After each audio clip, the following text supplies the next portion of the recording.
ओम शांति। आज 18/5/2024 প্রাতঃমুরলি ওম শান্তি বাপদাদা মধুবন।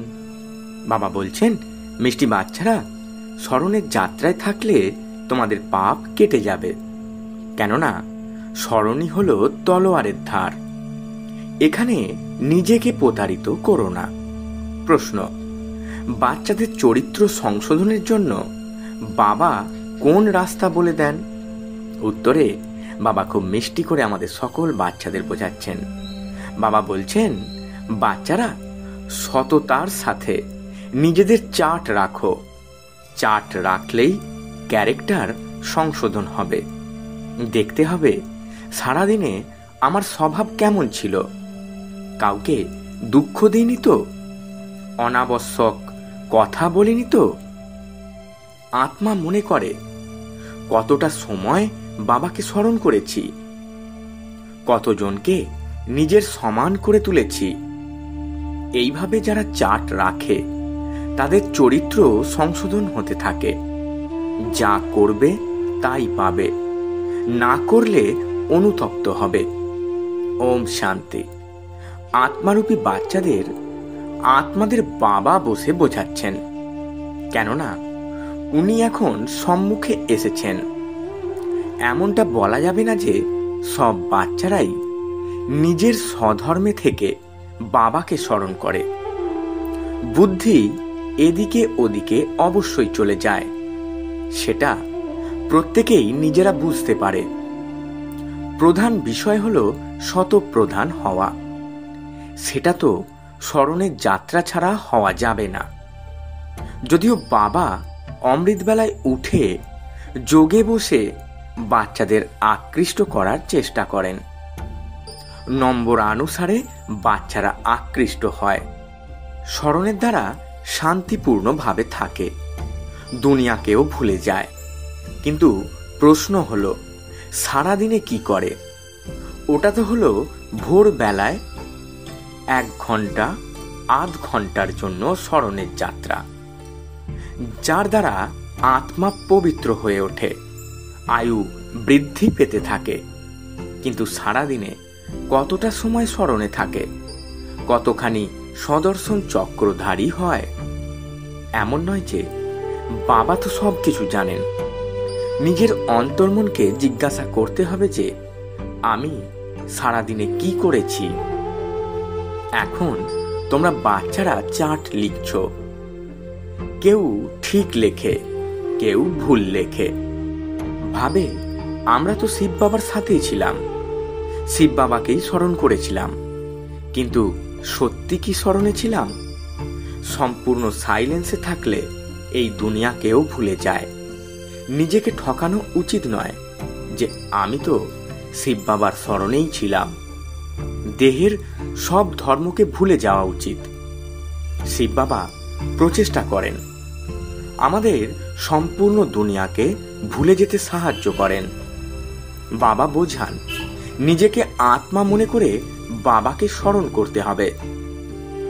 বাবাও তো চেষ্টা করেন সব আত্মারা বাবাকে স্মরণ করুক, আর যেন কেউ স্মরণে না আসে। কিন্তু সত্যিই স্মরণে আসে বা আসে না, সেটা তো স্বয়ং চার্ট তৈরি করতে হবে। কতটা আমি বাবাকে স্মরণ করি। যেমন প্রেমিক প্রেমিকার দৃষ্টান্ত আছে। এই প্রেমিক প্রেমিকা সম্পূর্ণ ভিন্ন। ওটা লৌকিক আর এটা হলো আত্মিক। দেখতে হবে আমরা কতটা সময় দৈবী গুণে থেকেছি, কতটা সময় বাবার সেবায় থেকেছি। তারপর অন্যদেরও স্মরণ করিয়ে দিতে হবে।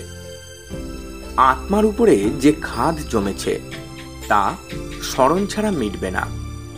ভক্তিমার্গে অনেককেই স্মরণ করো তোমরা, এখানে একজনকেই স্মরণ করতে হবে।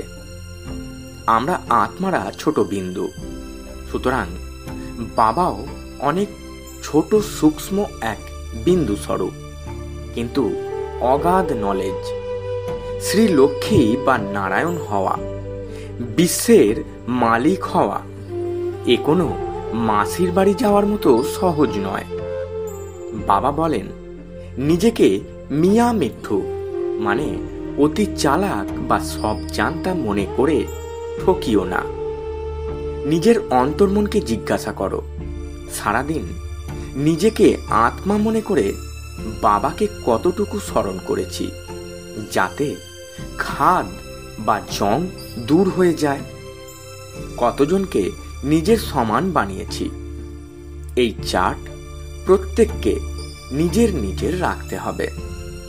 যে করবে সেই পাবে, না করলে অনুতপ্ত হবে। দেখতে হবে সারাদিনে আমার স্বভাব কেমন ছিল, কাউকে দুঃখ দিইনি তো, বা অপ্রয়োজনীয় কথা বলিনি তো। চার্ট রাখলেই স্বভাব পরিবর্তন হবে। বাবা তো পথ বলেই দিয়েছেন। প্রেমিক প্রেমিকা একে অপরকে স্মরণ করে, স্মরণ করা মাত্রই সামনে এসে উপস্থিত হয়। দুজন যদি ফিমেলও হয় তাও সাক্ষাৎকার হতে পারে। দুজনেই যদি পুরুষও হয় তাও সাক্ষাৎকার হতে পারে। কিছু বন্ধু তাদের ভাইদের থেকেও আপন হয়। তাদের মধ্যে এত ভালোবাসা তৈরি হয় যা নিজের ভাইদের প্রতিও থাকে না। একে অপরকে ভালোবাসার সাথে তুলে ধরে। বাবা তো অনুভবী, তাই না?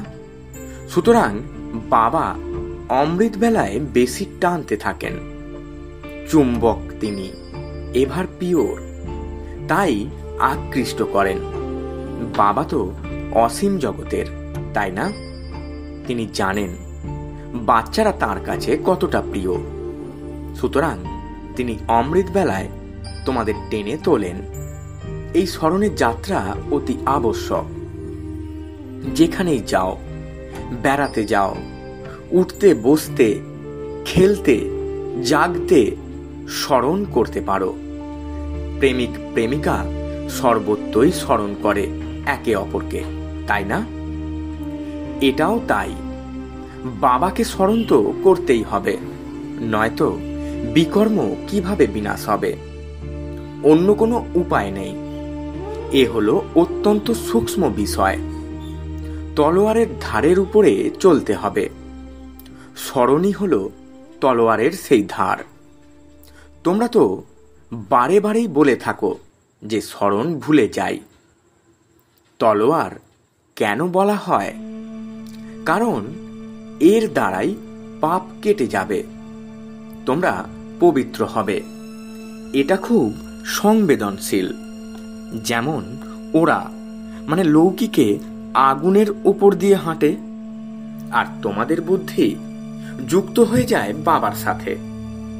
বাবা এখানে এসেছেন আমাদের উত্তরাধিকারী করে তুলতে।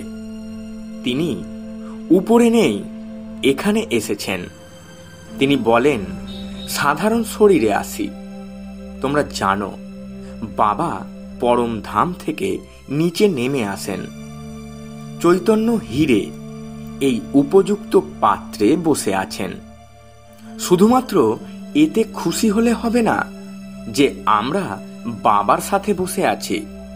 বাবা এটা জানেন, তাই তোমাদের টেনে তোলার চেষ্টা করেন। কিন্তু এ তো আধা ঘন্টা বা 45 মিনিটের জন্য। বাকি সারাদিন ব্যর্থ সময় নষ্ট করলে তাতে লাভ কি হবে? বাচ্চাদের নিজের চার্ট সম্পর্কে সচেতন হতে হবে। এমনটা নয় আমি তো ভালো ভাষণ দিতে পারি, চার্ট রাখার আমার কি বা প্রয়োজন আছে? এই ভুল করা উচিত নয়। মহারথীদেরও চার্ট রাখা উচিত। মহারথী অনেক সংখ্যক নেই, গুণাগুন্তি কিছু আছে। অনেকেরই নাম রূপ ইত্যাদিতে অনেক সময় নষ্ট হয়ে যায়। লক্ষ্য অনেক উচ্চ। বাবা সব কিছুই বুঝিয়ে দেন, যাতে স্টুডেন্ট এমনটা না ভাবে যে বাবা অমুক পয়েন্টস বোঝাননি। এটাই হলো প্রধান বিষয়, স্মরণ আর সৃষ্টিচক্রের নলেজ। এই সৃষ্টিচক্রের 84 জন্মকে তো কেউ জানে না, তোমরা বাচ্চারা ছাড়া। বৈরাগ্য তোমাদের আসবে। তোমরা জানো যে এই মৃত্যুলোকে এখন আর দীর্ঘদিন থাকা যায় না। চলে যাওয়ার আগে পবিত্র হতে হবে। দৈবী গুণও অবশ্যই প্রয়োজন। নম্বরানুসারে তোমরা মালায় গাঁথা হবে। তারপর নম্বরানুসারে রাজধানীতে আসতে হবে। তারপর নম্বরানুসারেই তোমরা পূজিত হয়ে থাকো। অনেক দেবতাদের পূজা করা হয়, কত কত নাম রাখা হয়। চণ্ডিকা দেবীরও মেলা হয়। যে রেজিস্টার রাখে না সে সংশোধিত হয় না। সুতরাং বলা হয় এ তো চণ্ডিকা। শোনেও না, মানেও না। এ হলো অসীম জগতের বিষয়। পুরুষার্থ না করলে বাবাও বলবেন এ তো বাবাকেও মানে না, পদাধিকার কম হয়ে যাবে। তাই বাবা বলেন নিজের প্রতি যথেষ্ট লক্ষ্য রাখতে হবে।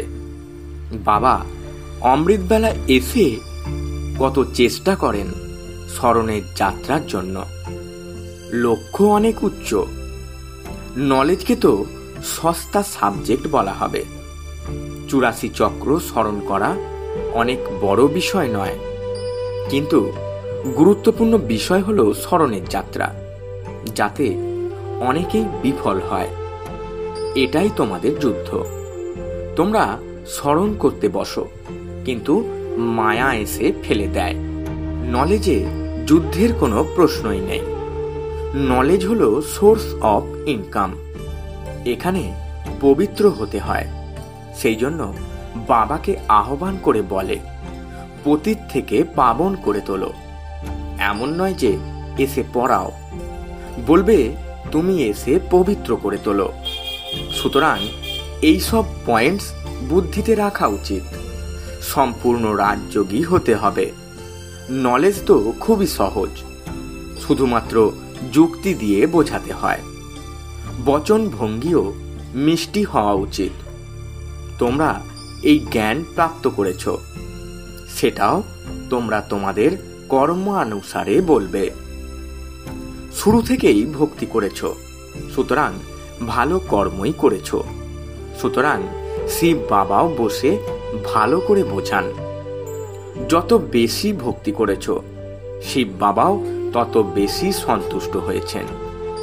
সুতরাং তোমরাও দ্রুত জ্ঞানকে গ্রহণ করতে পারবে।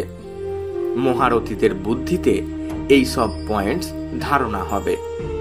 যদি তোমরা লিখে রাখো তবে ভালো পয়েন্টগুলোকে আলাদা করে রাখতে পারবে। পয়েন্টসের গুরুত্ব বুঝতে পারবে। বাবা সব সময় বলেন ভাষণ দেওয়ার আগে লেখো, তারপর বিচার করো। এইভাবে পরিশ্রম কেউ করে না। সব পয়েন্টস কারোর স্মরণে থাকে না। ব্যারিস্টারও পয়েন্টস নোট করে রাখে ডায়েরিতে। তোমাদের তো খুবই প্রয়োজন। বিষয় লিখে তারপর পড়া উচিত, সংশোধন করা উচিত। এইটুকু পরিশ্রম না করলে জাম্প দিতে অসফল হবে। তোমাদের বুদ্ধিযোগ এদিক ওদিক বিভ্রান্ত হয়ে পড়বে। খুব অল্প সংখ্যক আছে যারা সহজভাবে চলে। সার্ভিস ছাড়া তাদের বুদ্ধিতে আর কিছুই থাকে না। মালায় আসতে হলে পরিশ্রম করতে হবে। বাবা তোমাদের উপদেশ দেন এবং সেটা তোমাদের হৃদয় স্পর্শ করে। যে স্মরণ করে না সে নিজেও সেটা জানে। যদিও তোমরা তোমাদের ব্যবসা, কাজকর্ম ইত্যাদি করে থাকো, কিন্তু ডায়েরি তো সব সময় পকেটে রাখা উচিত, নোট করার জন্য। আলস্য করবে, নিজেকে চালাক মনে করবে। মায়াও কিছু কম নয়, চর কষাতে থাকবে। লক্ষ্মী নারায়ণ হওয়া কোনো মাসির বাড়ি যাওয়ার মতো সহজ নয়। বড় রাজধানী স্থাপন হতে চলেছে। কোটিতে কেউ কেউ আসবে। বাবাও মানে ব্রহ্মা বাবাও অমৃত বেলায় 2টোর সময় উঠে লিখতেন, তারপর পড়াতেন। পয়েন্টস ভুলে গেলে আবারও বসে দেখতেন তোমাদের বোঝানোর জন্য। সুতরাং বোঝা যেত এখনো পর্যন্ত স্মরণের যাত্রা কত দূর হয়েছে, কর্মাতীত অবস্থা কতখানি হয়েছে। অনাবশ্যক কারো প্রশংসা করা উচিত নয়। অনেক পরিশ্রম করতে হয়, কর্মভোগের কষ্টও আছে। বাবাকে তোমাদের স্মরণ করা উচিত। আচ্ছা, এটাই জানবে যে মুরলি ব্রহ্মা বাবা নয়, শিব বাবা বলছেন। বাচ্চাদেরকে সব সময় বোঝান যে শিব বাবাই তোমাদের মুরলি শোনান। কখনো কখনো মাঝে মাঝে এই ব্রহ্মা বাবাও কিছু কিছু কথা বলেন। বাবা তো একেবারে অ্যাকিউরেটই বলবেন। এনাকে মানে ব্রহ্মা বাবাকে তো সারাদিন অনেক খেয়াল রাখতে হয়। অনেক বাচ্চার রেসপন্সিবিলিটি রয়েছে। বাচ্চারা নাম রূপের ফাঁদে পড়ে নৈতিক অনিষ্ট করে ফেলে। বাবাকে অনেক বাচ্চাদের খেয়াল রাখতে হয়। বাচ্চাদের জন্য মহল বানাতে হবে, তার ব্যবস্থা করতে হবে। যদিও সবটাই ড্রামা, বাবারও ড্রামা, ব্রহ্মা বাবারও ড্রামা, আর তোমাদেরও ড্রামা। ড্রামা ছাড়া কোনো জিনিস হতেই পারে না। প্রতিটি সেকেন্ডে ড্রামা চলতে থাকে। ড্রামাকে স্মরণ করতে গিয়ে তোমরা অস্থির হবে না, অচল অটল দৃঢ় থাকবে। অনেক তুফান আসবে। কিছু বাচ্চা আছে যারা সত্যি বলে না। স্বপ্ন অনেক আসবে মায়ারূপে। প্রথমে যাদের আসতো না তাদেরও আসবে। বাবা বুঝতে পারেন বাচ্চাদের উত্তরাধিকার পাওয়ার জন্য স্মরণের পরিশ্রম করতে হয়। কেউ কেউ পুরুষার্থ করতে করতে ক্লান্ত হয়ে পড়ে। লক্ষ্য অনেক উঁচু। তোমাদের 21 প্রজন্মকে বিশ্বের মালিক করে তোলেন। সুতরাং পরিশ্রম তো করতেই হবে, তাই না? লাভলি বাবাকে স্মরণ করতে হবে। অন্তরে থাকে বাবা আমাদের বিশ্বের মালিক করে তোলেন। এমন বাবাকে তো প্রতিটি মুহূর্ত স্মরণ করা উচিত। সবচেয়ে প্রিয় হলেন বাবা। এই বাবা তো কামাল করে দেন, বিশ্বের নলেজ প্রদান করেন। বাবা বাবা বলে অন্তর্মনে মহিমা করা উচিত। যে স্মরণ করবে তার প্রতি বাবারও আকর্ষণ থাকবে। এখানে আসেই বাবার কাছে রিফ্রেশ হওয়ার জন্য। সুতরাং বাবা বোঝান, মিষ্টি বাচ্চারা ফাঁকিবাজি করো না। বাবা দেখেন সবাই সেন্টার থেকে এখানে আসে।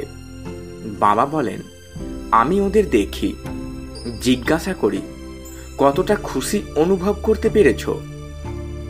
বাবা তো বাচ্চাদের কথা ভাবেন, তাই না? মুখ দেখেন বাবার প্রতি কতখানি ভালোবাসা আছে। বাবার সামনে আসে, সুতরাং বাবাও আকৃষ্ট করেন। এখানে বসে বসে সব ভুলে যায়। বাবা ছাড়া আর কিছুই নেই। সম্পূর্ণ দুনিয়াকে ভুলে যেতেই হবে। এই স্থিতি বড় মিষ্টি আর অলৌকিক। বাবার স্মরণে এসে বসলে দু চোখ জলে ভরে যায়। ভক্তিমার্গেও অশ্রু সজল হয়। কিন্তু ভক্তিমার্গ আলাদা, জ্ঞান মার্গ আলাদা। এ হলো প্রকৃত সত্য বাবার সাথে প্রকৃত প্রেম। এই বিষয়টি আলাদা। এখানে তোমরা শিব বাবার কাছে আসো, নিশ্চয়ই তিনি রথে চড়ে আসেন। শরীরহীন আত্মা তো ওখানে মানে পরম ধামে মিলিত হতে পারে। এখানে তো সবাই শরীরধারী। জানে ইনি বাপ দাদা, সুতরাং বাবাকেই স্মরণ করতে হবে। অনেক ভালোবাসার সাথে মহিমা করা হয় যে বাবা আমাদের কি দিচ্ছেন। তোমরা বাচ্চারা জানো বাবা এসেছেন আমাদের জঙ্গল থেকে নিয়ে যেতে। মঙ্গলম ভগবান বিষ্ণু বলা হয়, তাই না? সবার মঙ্গল প্রদানকারী, সবার কল্যাণ হয়। একজনই বাবা, সুতরাং তাকেই স্মরণ করা উচিত। আমরাও কেন কারোর কল্যাণ করতে পারবো না? নিশ্চয়ই কোনো দুর্বলতা আছে। বাবা বলেন, স্মরণের সেই শক্তি না থাকলে বাণীতেও আকর্ষণ কম থাকে। এটাও ড্রামা। এখন খুব ভালো করে, মানে তলোয়ারে যেমন থাকে, সেই ধারকে ধারণ করো। স্মরণের যাত্রা হলো পরিশ্রমের। আমরা আত্মা ভাইদের জ্ঞান প্রদান করি, বাবার পরিচয় দিই, বাবার কাছ থেকে উত্তরাধিকার পেতে হবে। বাবা অনুভব করেন, প্রতিটি মুহূর্ত স্মরণ করতে তোমরা ভুলে যাও। বাবা সবাইকে তার সন্তান মনে করেন, তাই তো বাচ্চা বাচ্চা বলে ডেকে থাকেন। এই বাবা সবার। কি চমৎকার পাঠ এনার, তাই না?